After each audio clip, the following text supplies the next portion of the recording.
Hello, I'm Eric Landrum from the Psych Sessions Network and also a Season 3 co host of Teaching Matters, along with co host Dr. Rob McIntarfer from Lincoln Public Schools in Lincoln, Nebraska.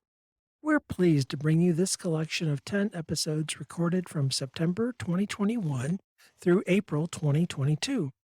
Two episodes in Season 3 featured guests. In Episode 4, we speak with Casey Swanson from Plymouth High School in Canton, Michigan. And in Episode 10, we speak with Ginger Wickline from Georgia Southern University in Statesboro, Georgia. As usual, a wide range of topics are discussed across these 10 episodes.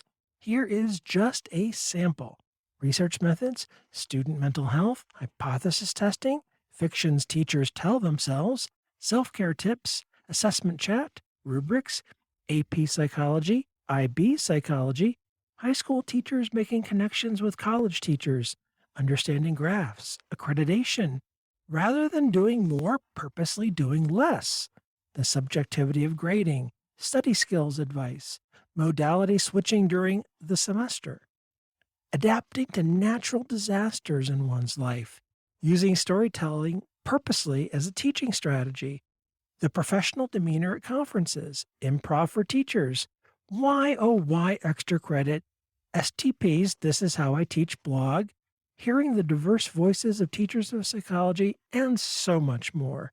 Please enjoy Season 3 of Teaching Matters from Psych Sessions.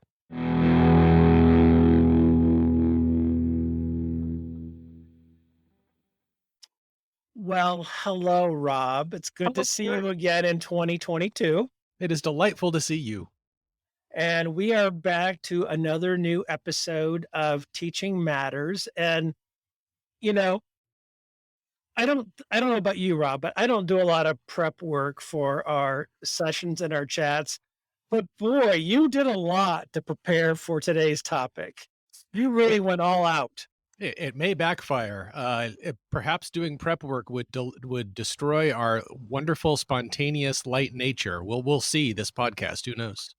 We will see. So, with permission, friends and listeners, with permission, we're going to talk about a topic today that Rob has agreed to share with our listening audience. I'm going to let him tell his story in a minute, but the deeper message I really want to talk about is routines for academics and then disruption of routines. I think we've all been disrupted by the pandemic and had to adapt and adjust. But then our Dr. McIntarfer, he just has to one up us in the disruption of routines. And so, Rob, I'll let you take it from here. Yeah, top this, everybody. Unfortunately, many of you probably could top this, but it was a big one for me.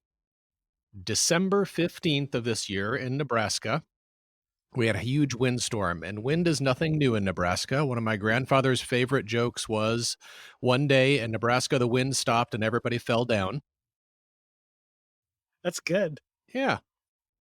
It was especially windy on December 15th of this year. We had some of the meteorologists were calling it a land hurricane, which makes no sense to me. It wasn't a tornado, it was just huge, huge wind. So through the city of Lincoln, a 93-mile-an-hour wind gust came through.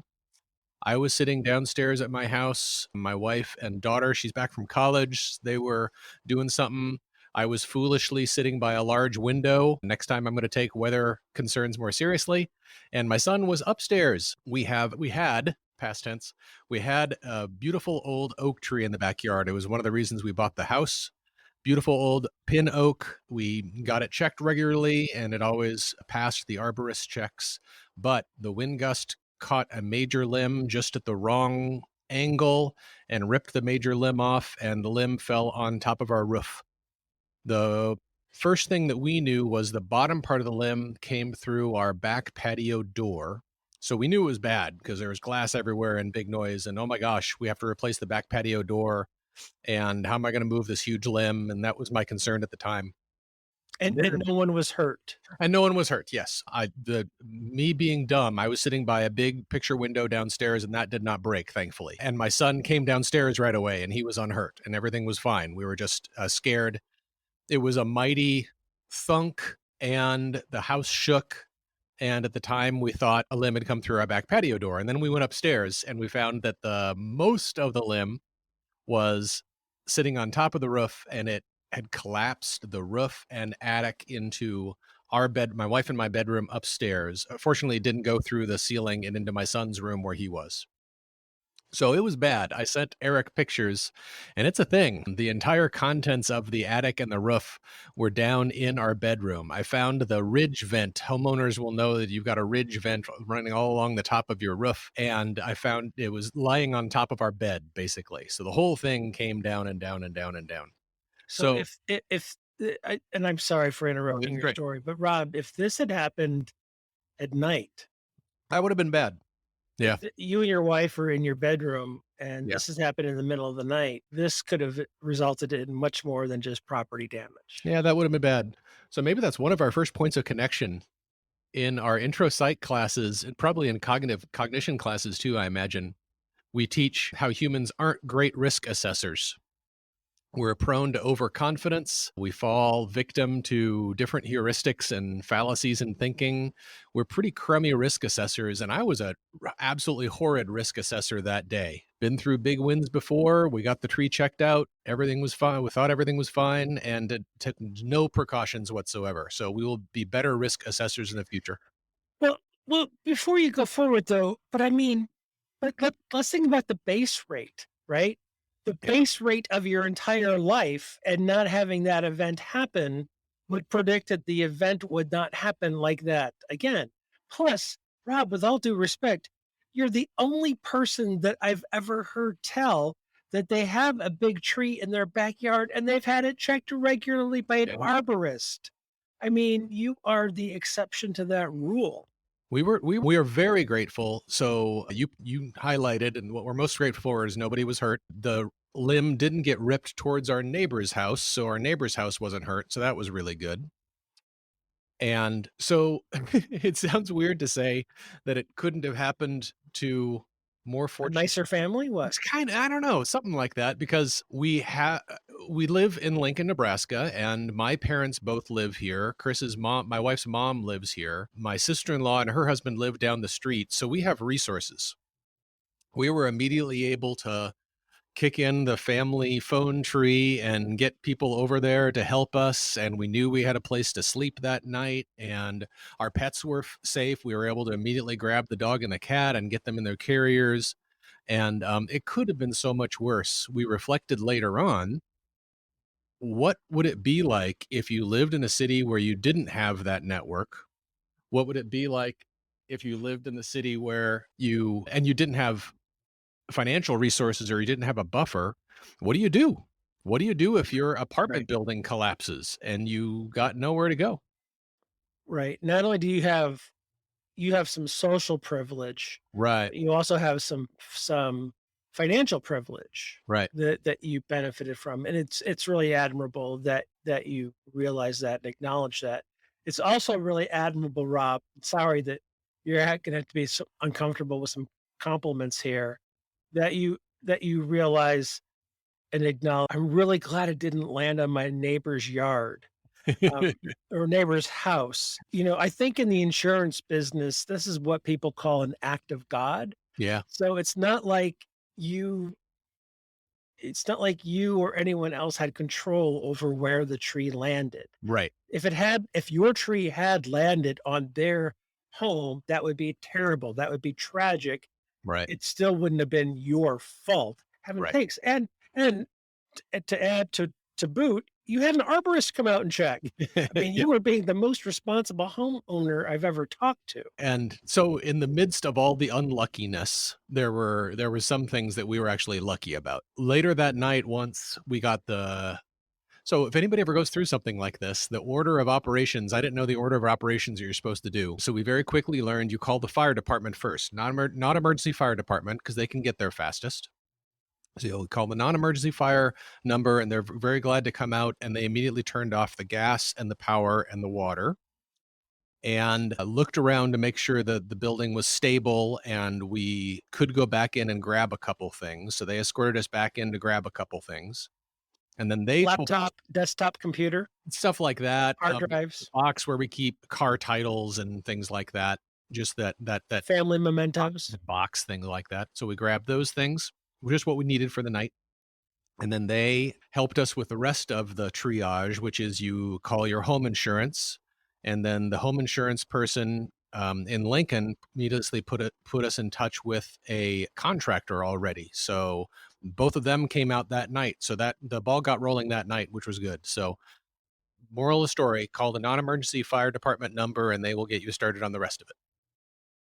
So and were you generally pleased with this quality of service provided by Yeah. now would it rhyme with 8 arm or would it rhyme with aggressive? Would it rhyme with Iberty Utual? What would it rhyme with?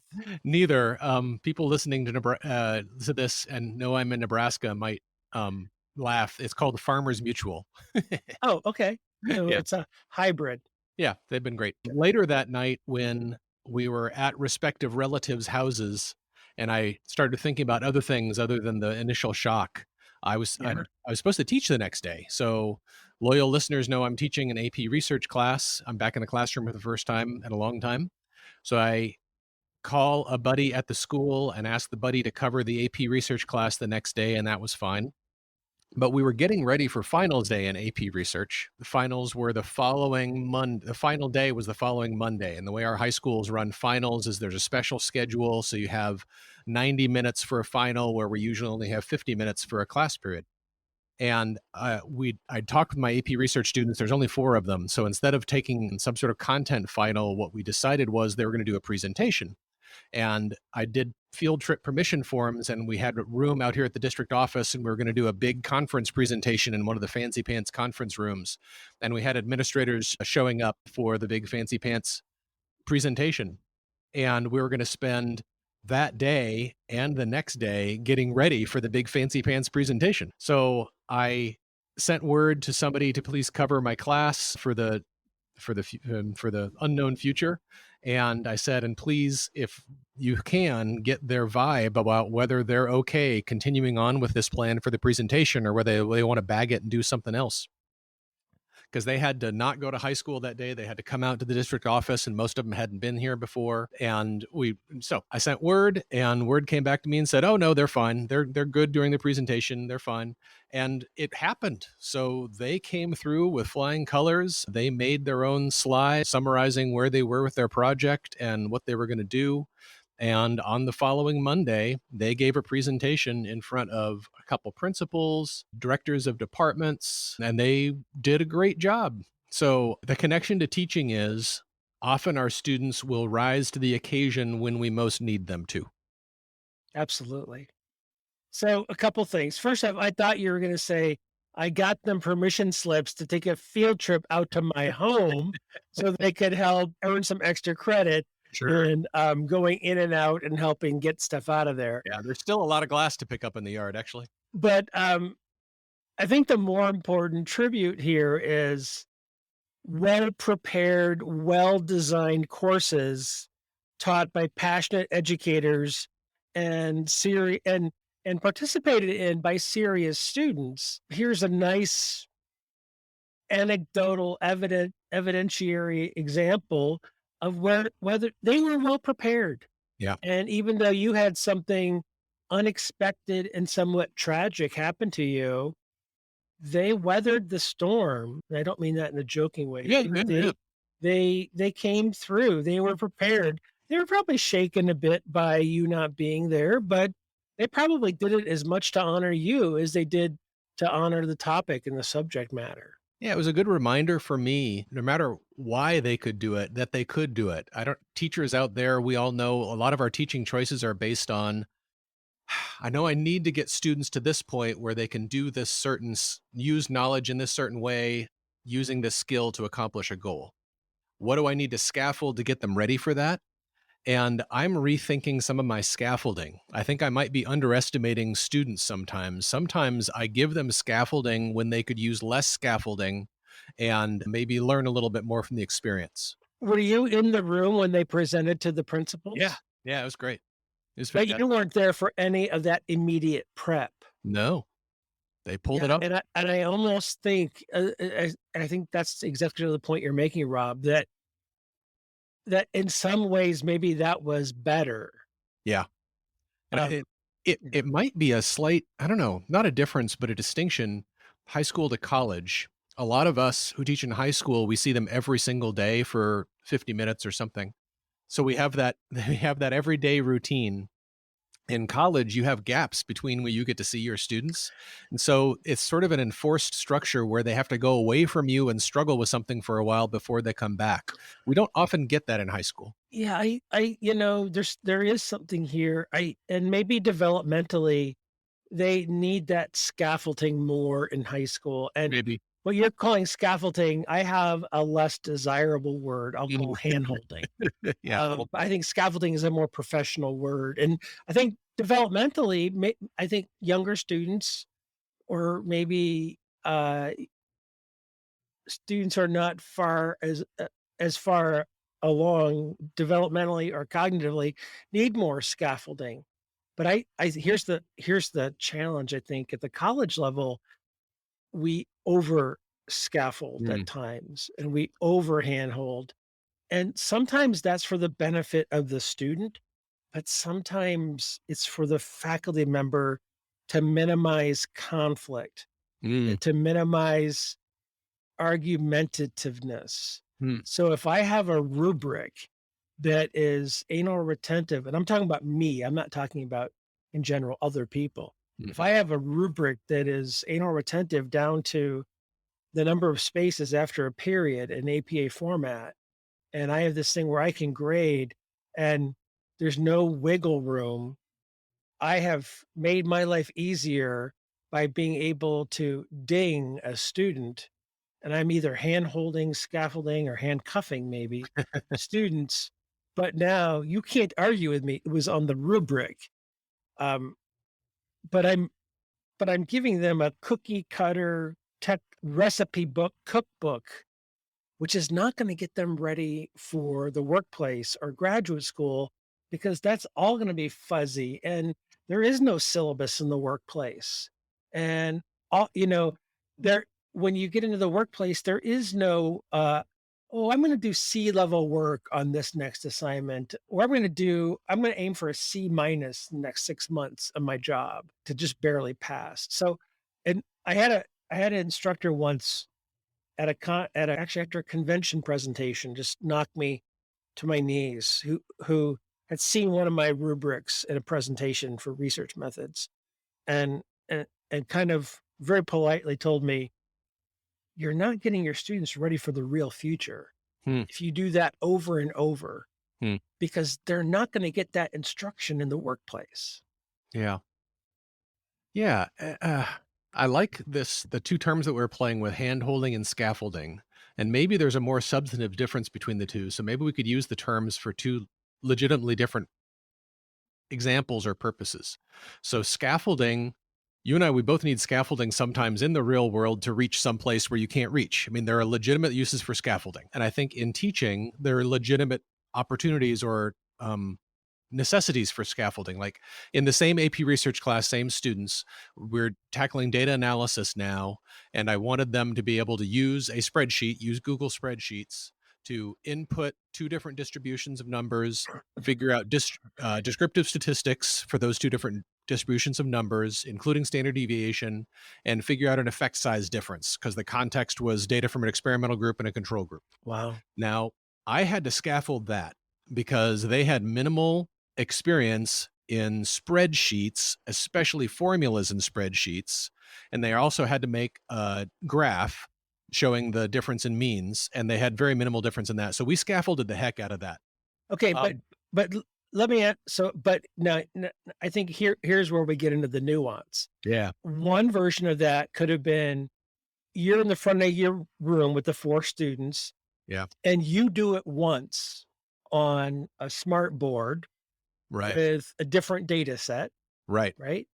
You do it once, so you do it live for them. You do it a different way with screenshots where you don't show them, but you show them what it's going to look like. right, You do it once where you give them a PDF handout of screen captures. right, You could send them to a YouTube page where someone has recorded someone else doing it live, but it's not you. Right. Or you could do a video of you doing it live and you talking them through and you showing them every single step, Right. where they can freeze the video and you have essentially done the homework for them. And all they've got to do is mimic you on the YouTube video on their own computer, on their Right. own. So I think there's the scaffold.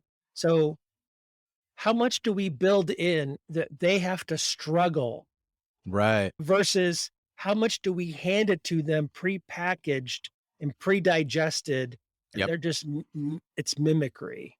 Yeah, and the defining maybe one of the defining differences between hand-holding and scaffolding is that productive probably get into Vygotsky here and figuring out exactly what the student's zone of proximal development is and what they need. I was getting ready if the tree hadn't fallen on my house, I would have gone in the next day, and I would have helped them make these presentations for the fancy pants presentations for the administrators, and in hindsight, I think that would have been hand-holding because they proved to me they didn't need that. So as a teacher, I think I may need to do a better job. We can call it diagnostic assessment. We can call it reasonable expectations for students or something. I don't need, I need to figure out what scaffolding I actually need to have and make it minimal scaffolding when I can. And but with 4 students in an advanced research methods class, it's easy for you to read the room. Mhm. But if you had 40 students in Yeah, that research methods, it's way see, harder. some students are going to need what we're calling hand-holding. Yeah, Some students have never worked in Excel. right. And it's the learning of the program is gonna be the hurdle, not so much the effect size calculations. They Yep, don't know how to navigate cells within Excel. They don't know how to add 2 cells together. They don't even know the file saving structure in right, Excel. right. They may be computer savvy, but not Microsoft Excel savvy. But other Absolutely. students, they've worked for their parents Yeah, as doing part of the backroom accounting for their small mom and pop business. right, So Excel is second nature. So the scaffolding is different per student. right. So you're teaching one class with 40 or if you are adjuncting for UNL Mhm. and you're teaching an intro psych of 400, Yeah. that then what is scaffolding? What is hand holding? Yeah, and that needs to be acknowledged that you can only know what you can know, and teachers have to use the information that they can possibly get to make these difficult choices about scaffolding and handholding. And you can only go so far given the scope of your class. If you're teaching an 80-person class like you commonly do, I think you kind of have to build in scaffolding that you think the majority of the students might use in a productive struggle process to learn. You're going to miss some. Yeah, And and if you aim too high, yeah, that means the students who are struggling are gonna get really frustrated. yeah, yeah. And if you teach to the and again, this probably isn't very polite. If Mm, you teach to the lowest common denominator, then your sharp, bright students are gonna be bored. it's tough. So it's but how do you it's really if you have 80 students, how do you teach to where they're at to maximize their learning and their interest, whether Yeah, it's high school or college? yeah. Um, And it's boy, difficult. we're just talking about the cognitive domain here too. All the other domains in teaching, like our buddy Stephen Chu has published a paper fairly recently on what is it, 9 cognitive challenges? Yeah, 9 cognitive challenges, and the problem is they all interact. Yeah, So it's not 9 main effects, you got right, 9-way interactions, which right. my brain just can't wrap. No Being kidding. on a 3-way interaction, I have a hard time. Yeah. So we're kind of disparaging, or at least I was disparaging handholding as maybe being less necessary. But with motivation or affective or dispositional component of teaching and learning, there could be legit some students who are probably intellectually capable of doing the task, but not emotionally capable of doing the Right, task. oh, absolutely. And I think, Rob, for me, the pandemic has really made that clear, Yeah. Yeah. that really sharp, bright students, who are 2 years into their undergraduate education at the college level, the pandemic hits and all of a sudden they're struggling, and it's like it's from the no shoot Sherlock Institute where, well, of course, Eric, you know, and which makes me think yes, even pre-pandemic, students experiencing the loss of a parent or the loss of something in their family life, or even something as simple as a broken leg Yeah. in the middle of a semester, or maybe something tragically happening to their home Mm, or their apartment, or the loss of a pet, a right. family pet, something like that can have a really emotional, affective impact on their life. Yeah.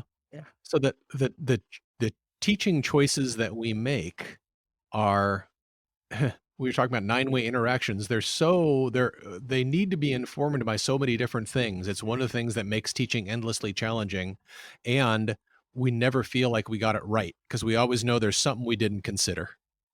Yeah, and I think, my dean is very well known around here when she talks to chairs about continually encouraging us to think about kindness and grace and extending kindness and grace to ourselves, to our faculty, to our students, especially in pandemic times. And I think she's exactly right. That doesn't mean to lower our standards and give away college degrees and let ourselves be run over and to and to still be rigorous, but rigorous in the reality of a pandemic and rigorous not to the extent that we're mean spirited. So there's a balancing act that has to be met here. That seems wise and humane. It would be fantastic if one of the lasting impacts of the pandemic could be as teachers, we continue to consider students' context and humanity as we make decisions. That would be a nice contrast to a lot of the stories that we see in the larger world about people being less humane towards each other during the pandemic. But Yeah, absolutely. And so, Rob, will you what's the status on moving back into your home? Can you share that? yeah, so our current status, we stayed with relatives for a bit, and then we found an apartment building that would give us a short-term lease. So we took out a 3-month lease on a two-bedroom apartment. So that was an interesting change of context for my family. My daughter was still home, so we had a daughter, college-age daughter, and high school son, and my wife and I and our dog. The apartment wouldn't allow the cat, so the cat has to stay with the mother-in-law for a while. So we moved into a fourth floor, two-bedroom apartment, which is really fascinating. I lived in divey college apartments during college, but this is a real apartment. So I'm experiencing that for the first time. It's about as urban as Lincoln gets, meaning it's on the edge of downtown. We have a beautiful view of Lincoln, Nebraska's beautiful state capitol, so I'm taking a lot of pictures of the capitol.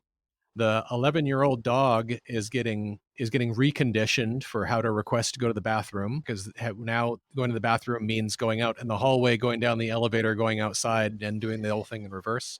So the 11-year-old dog is getting reconditioned to do that. Oh, there's not a little patio that you can put some artificial turf and a little. There's not. There's a balcony, but there's people beneath us, and that would feel weird to me. I don't know. We're not there yet. You can't build a little box with little green artificial turf and I probably could. Maybe that'll come later. I'm not sure. But right now we're just all going outside. So the you're house, all going outside. Well, that's interesting. someone's Wow. going outside with the dog. Yes. Talk about Yeah. an urban neighborhood. Wow. The house is in process, new roof, ceilings got pulled down. The next step is the electrician comes back through and does everything. And then there'll be replastering that has to get done. And then we got to figure out what to do about the floors that were damaged. So there's a bazillion other decisions to happen. So that's where we're at right now. We're hoping that it's only 3 months and we don't have to find a new apartment or extend the lease. We'll see. Yeah, and plus you've got the challenge of supply chain issues. So Yeah. you've got your contractors may be available to do the work, but they may not be able to get the supplies. Yep. There's the one window that was completely destroyed that the branch came through. And Eric's seen these pictures, but if anybody's out there listening to this and you want to see the picture of a 10,000-pound limb hanging off the side of my house through the big picture window in our bedroom, I'll send you the photo. That window is back ordered 16 weeks. So we know it's going to be about 4 months to get that window anyway. So we're out for a while. So the arborist or whomever told you it was 10,000 pounds. Yeah, we had over 10,000 pounds of limb on the roof. The individual branches that came off with the crane has a scale on it. Sure. So the biggest single limb that came off was 6,000, or single chunk that came off was 6,000 pounds. Right. Wow. It was a thing. It was a thing. And so and I don't remember the physics formulas, but the amount of torque Yeah, it would take to break a tree yeah, with that a base or a circumference, yeah, the torque it would take to bust over limbs with 10,000 pounds of weight. yep, It's You're really fortunate that no one was hurt. yep, absolutely. Yeah. So will you, venturing into the none of my business department, is this the place to or place to build in some upgrades, some better flooring or some better quality windows with better insulation or some fun stuff? Yeah, we're considering and Yeah. negotiating with the insurance company about what we can do and what we can't do, things like Yeah. that. I bet, some people listening to this have been through similar things with their institutions, maybe more likely in college than high school, I'm not sure, but as buildings get renovated, when a new building opens, I've talked to some teachers who get consulted about, well, how big should classrooms be? Or should you have a lab space? And Right. if you have a lab space, where should it be and what should be included in the lab space? And it's hard, like right now for me with my house, it's hard to anticipate what we should spend money on and what we shouldn't spend money on as far as upgrades. That's tough as teachers too. Yeah, and plus we have, I can think of a couple of friends who have been through similar things, Jane Hallinan lost her home to Yeah. a fire, Elliot and Liz Hammer in New Orleans lost a home or apartment to Katrina. I mean, Mhm. they had to leave for a while due to Mhm. things that were going on there. So, we have colleagues around the country, I'm sure, who've gone through very similar things. Um, Disruption of family life and academic Mhm. life and professional life. I think there's probably obviously there's trauma and loss and Mhm. recovery going on. The other connection to disruptions that I haven't heard any high school folks talk about this, but I've definitely heard it in higher education. Building flexible systems for classrooms that don't get destroyed by disruption. So I'm forgetting the terminology on it, but the idea is that as you're planning your class, you plan it in such a way that it will work if we're all in person all the time. But if we have to go part time, not in person, we can pretty easily Oh, adapt. you mean like Hyflex? Yeah, that sort of thing. Yeah, I mean I'm gonna forget his name. San Francisco State, I believe, is the guy who really coined that at least 10 years ago, pre-pandemic. I mean, there's hybrid, but there's high flex. And I've gotten close to trying to do that. The problem is it's really difficult to do well Yeah. because a person has to be a master of teaching in multiple modalities. And I do think it restricts some types of projects. So, for example, if you want to do teamwork in a in a high flex class, you get to attend and participate in any way you want. So the instructor if it's a Tuesday, Thursday noon class, let's say, that's how it's on the books. You can go to the classroom version. You can go to the online version, which is synchronous, but you don't have to declare ahead of time. You can show up to whichever one.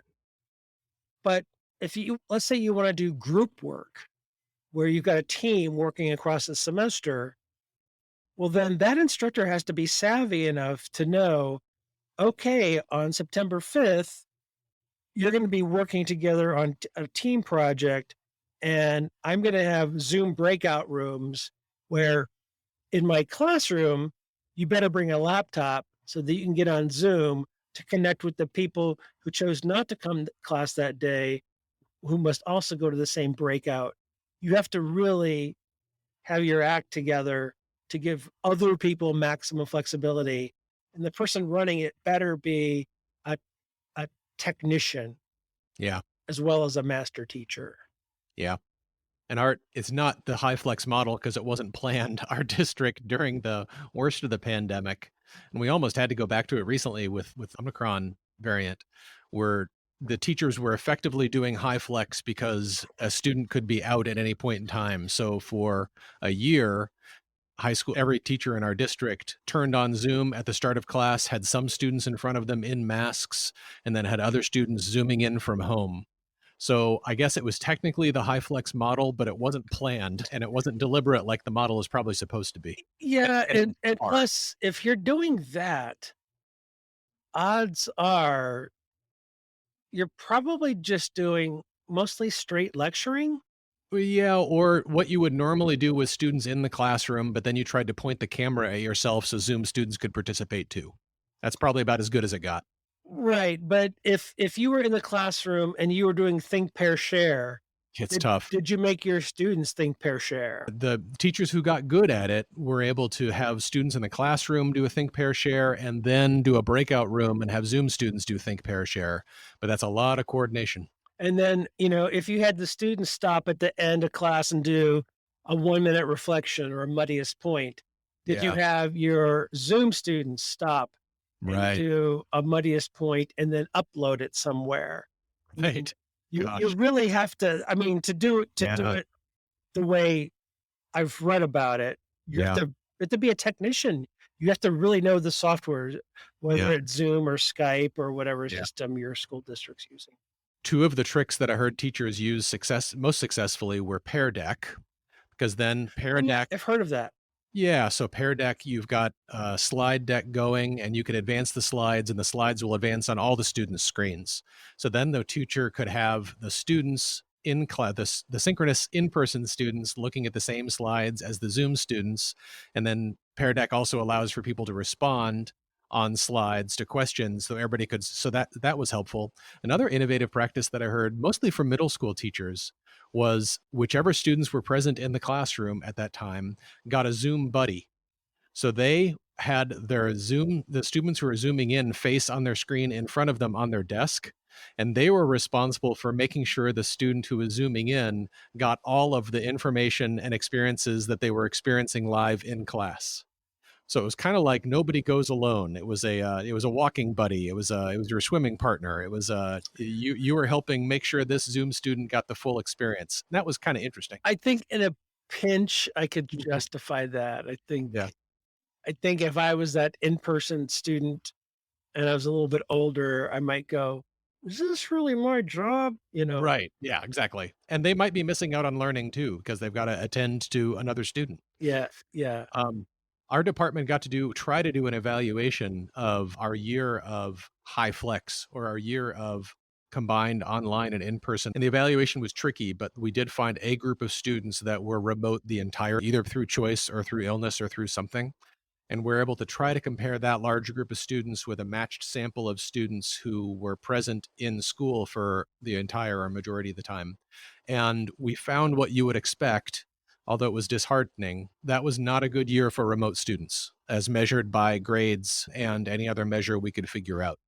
What about, I mean, did you keep doing the typical assessments that your district would do? Yeah. So the Try. annual, end of year, end of term, end of quarter We assessments? we tried. The classroom assessments were more successful for that because we could help teachers figure out ways to keep doing with the classroom assessments.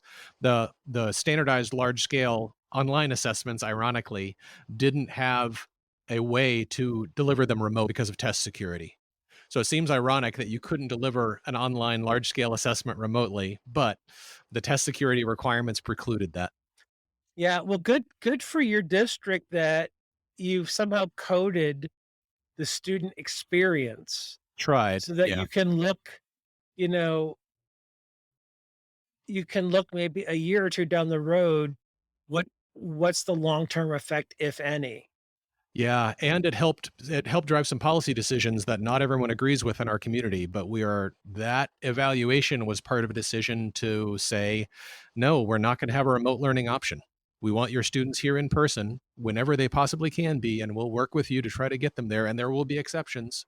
Be But I know but other districts have gone a different way where they've just instituted a remote learning option for students who have to use a remote learning option. And there's rationale for that, but we're deciding not to. but you made it sounds like you made a database decision that Tried. says, we have data from our own students in our own district, and the students who were fully remote had, poorer learning outcomes compared to age appropriate matched sample Right. of We're similar trying. peers. Are there higher ed examples? Because there are many courses in higher ed where students have sort of a remote or even an asynchronous option, right? Uh, if there are, they're probably in the midst of peer review right now. Interesting. I Okay. haven't, because it just takes longer. Sure. Um, the publication lag time is typically 18 months. Yeah. So I would bet a bunch of people have done it. It's just taking a while. Plus, normally the outlet would be present the early work at a conference, Sure. which has been Right. which has been challenging to say. I would hope people have done it, but then I don't. I don't. Other than the people who are SOTL researchers, Right. I don't know if people sometimes are savvy enough to think that way. In other words, keeping your outcome variables the same. Sure. If you're in your district, you have common assessment outcomes, Right. but a Psych 101 teacher at a Boise State or a community college or at a R1 may not be giving the same cumulative final exam Yeah. from Psych 101 pre-pandemic to Psych 101 in the pandemic. Yeah. They may not And I be don't want to thinking evaluate. about that comparison. Yeah. And I don't want to exaggerate or misrepresent the evaluation we did. We mostly relied on course grades, which is a pretty cute, crude measure, but it's mostly what we had. Yeah, but it's a proxy for something, It is. Yeah. and it is a decision-making metric that your district uses. Yep. Right. So, it is It's what it is. going from the profound to the mundane. The other sort of semi-cute thing, or anyway, I immediately had way fewer clothes and other stuff than I had before. So I was able to get some things out of the house. For a while, I had only the clothes that were on my back. And so when I got to go back for the big fancy pants presentation, my wife went out and bought me an outfit, and I was able to proudly show my students my first day back of school outfit, and they thought that was funny. Um, and since then, I've discovered that, you know what? I can get by with teaching and doing my administrative job. I got 5 shirts. I got a couple pairs of pants. I got a sweater. I'm probably all right.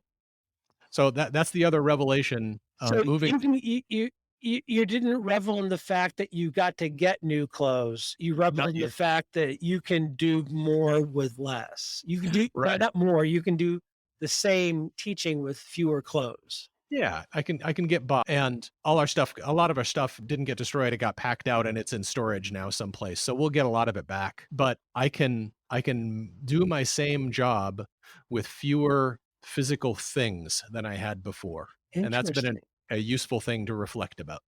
What Rob, what did you have furniture that got damaged and destroyed? Yeah, there's stuff in the bedroom that got destroyed. Most of the furniture was fine because most of the house was fine, but it all had to be packed out and put in storage Yeah. so that they can pull the ceilings down and all that sort of thing.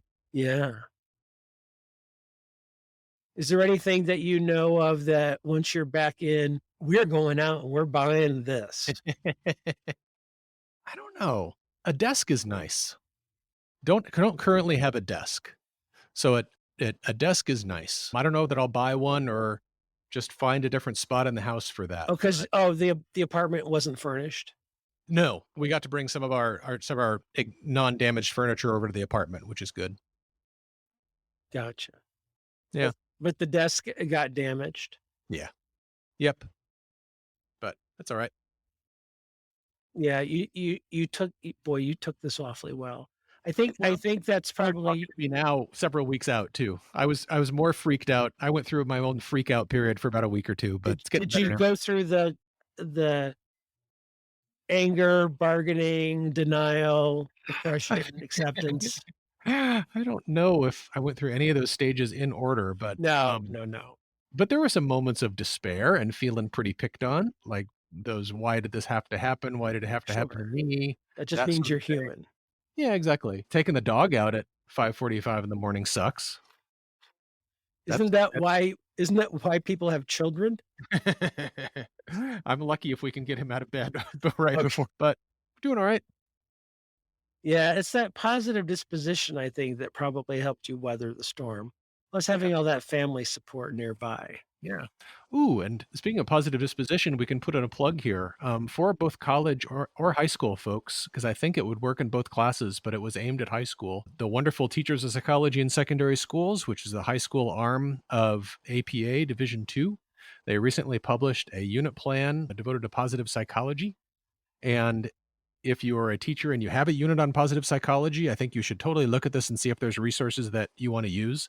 Even if you don't devote an entire unit to it, I think there are cool research-based activities that involve data collection and assessment that can easily be integrated into any intro psych class. There's personality stuff, there's motivation stuff, there's developmental stuff. Really good. I love what I see in this unit plan. And if you Google TOPS, TOPSS, positive psychology unit plan, I bet it'll pop up.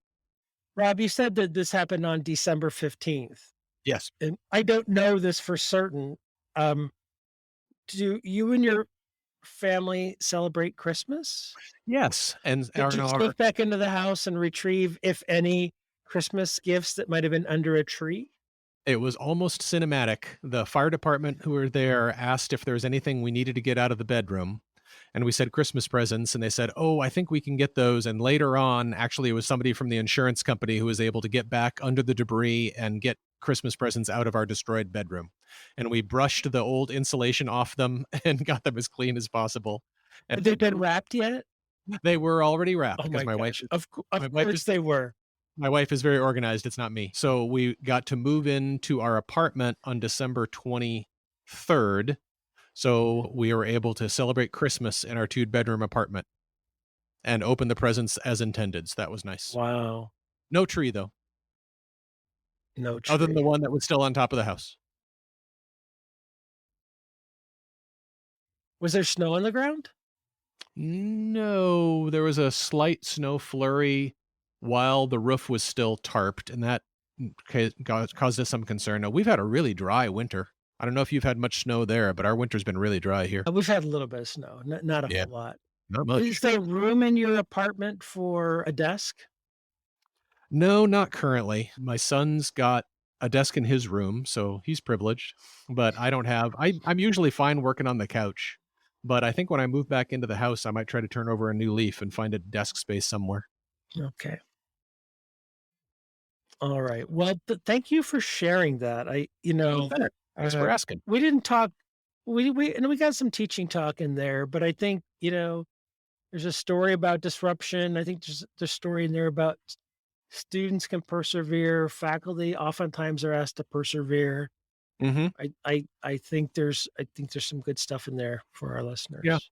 And the anecdote or the message that you shared from your college president about grace and Kindness extending and grace. Yeah, kindness and grace to others. The other thing this makes me even more conscious of is our students are going through crap like this a lot. I mean, if you deal with 150 students during a term or more, you have a high percentage chance that some students experiencing some kind of trauma, absolutely. and going through something like this as an instructor drives it home. Yeah, and I think I don't know who it was. Maybe it's been Regan or someone not that long ago. We don't, as instructors, we don't always know, and our students aren't always comfortable sharing that. And so, if a student is acting up or acting unusually or even being disrespectful, it may not be because of the attributions we tend to ascribe. Yep. Um, so We need and that's where I think that as much as possible, kindness and grace. Now that doesn't mean that we have to let ourselves be abused by anyone, but there's that balancing act. And I should acknowledge that, I'm a white male. I have a ton of privilege here, and I right, probably don't get um accusations as much as my female colleagues or other folks that right. that are in our profession. So it's all about balancing act, but it's also about extending kindness and grace as much as possible, I think. I like that message. Yeah. All right, Rob, thank you so much. Thank you, Eric. Good to Good to be talk to back. you.